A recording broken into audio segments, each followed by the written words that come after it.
നമ്മളെ കേരളത്തിലെ കേരളം എന്ന് പറയുന്ന ഒരു സ്ഥലം നിങ്ങൾ ആരെങ്കിലും കേട്ടിട്ടുണ്ടോ? കേരളം എന്ന സ്ഥലം. എന്നാൽ അങ്ങനെ ഒരു സ്ഥലമുണ്ട് നമ്മുടെ മലപ്പുറം ജില്ലയിൽ.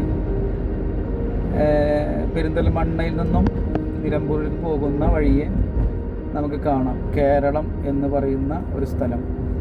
അത് നിങ്ങൾക്ക് ഞാൻ പരിചയപ്പെടുത്താം.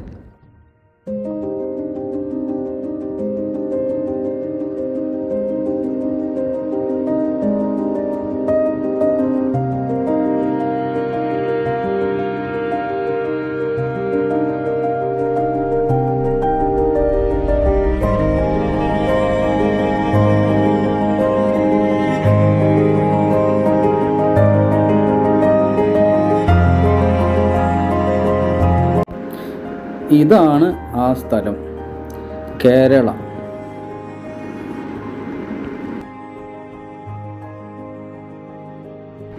അറിയാത്തവർക്ക് ഈ സ്ഥലമൊന്ന് പരിചയപ്പെടുത്താമെന്ന് കരുതി. എന്താ, നിങ്ങൾ കണ്ടിട്ടുണ്ടോ? കമൻറ്റ് ചെയ്യുക.